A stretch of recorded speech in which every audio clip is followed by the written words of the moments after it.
Hello అండి. ఈరోజు మరొక రీసేల్ ప్రాపర్టీ తీసుకొని మీ ముందుకు వచ్చేసానండి. ఈ ప్రాపర్టీ వచ్చేసి గట్కేసర్ అవుటర్కి నియర్ బై ఉంటుంది. జస్ట్ ఒక 1.5 కిలోమీటర్స్ డిస్టెన్స్లోనే ఉంటుంది. ఈ విలేజ్ నేమ్ వచ్చేసి యమ్నంపేట్ విలేజ్ అని అంటారు. సో ఇప్పుడు మీరు చూస్తున్నటువంటి ఈ ఇల్లేనండి సేల్కున్నది. ఇది మొత్తంగా 150 గజాలు ఉంటుంది. G+2 పైన వచ్చేసి ఫ్రీ స్లాబ్ అండి. సో పక్కన ఒక ప్లాట్ ఖాళీగా ఉంది. దాని తర్వాత వచ్చేసి రైల్వే ట్రాక్స్ ఉంటాయండి. సో ఇది మెయిన్ రోడ్కి అయితే జస్ట్ ఒక 1/2 కిలోమీటర్స్ ఉంటుంది. ఇది వచ్చేసి వెస్ట్ ఫేసింగ్లో ఉందండి. 150 గజాలు near by Chellapalli railway station. మీరు చూసినటువంటి ఆ వీడియోలోనే Wipro and Genpact and Infosys company, Singapore city అవన్నీ కూడా నియర్ బై ఉంటుంది. అండ్ అలాగే తొందరలో స్టార్ట్ అవబోతున్నటువంటి అతిపెద్ద రైల్వే స్టేషన్ అండి, చెర్లపల్లి రైల్వే స్టేషన్ మోడీ గారు స్టార్ట్ చేయబోతున్నారు. అంటే మనకి సిటీలో చూసుకున్నట్టయితే మొత్తంగా ఇప్పటికీ 4 రైల్వే స్టేషన్స్ ఉన్నాయండి, అది పెద్దవి.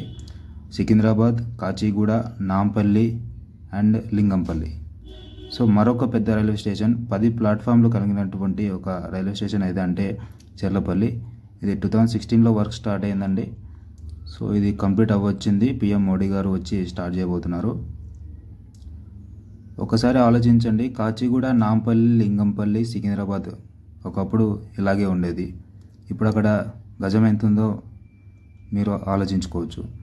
సో ఇది ప్రజెంట్గా ఈయన చెప్తున్నటువంటి ప్రైస్ అయితే 75 lakhs చెప్తున్నారు. సో ఇప్పుడు మీరు కొనుక్కున్నట్టయితే ఫ్యూచర్లో ఇది గోల్డ్ అండి. ఈ ల్యాండ్ వచ్చేసి గోల్డ్ అనమాట.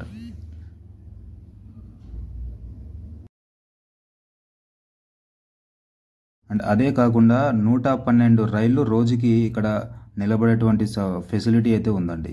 ఈ ప్లాట్ఫామ్స్ మీద 100 రైళ్ళు నిలబడేటువంటి ఫెసిలిటీ ఉంది. అతిపెద్ద రైల్వే స్టేషన్ అండి ఇది. దాదాపు 100 ఏళ్ల తర్వాత ఇంకొక రైల్వే మణిహారం అని చెప్పుకోవచ్చు సిటీలో.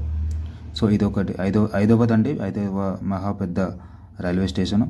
సో ఈ ఏరియాకి దగ్గరలో ఉందండి. స్టేషన్ కూడా మీకు పక్కనే 5.5 కిలోమీటర్ ఉంటుంది. సో చాలా near by. And Ghatkesar outer ring రోడ్కి 1.5 కిలోమీటర్స్. ఈ ఇల్లు మెయిన్ రోడ్కి వచ్చేసి జస్ట్ 1/2 కిలోమీటర్ ఉంటుంది. అండ్ ఈ సేల్ ఏరియాలో వారు చూసినట్టయితే ఇంట్రెస్ట్ ఉన్నవారు కాల్ చేయొచ్చు, విజిట్ చేస్తాను. Thank you so much.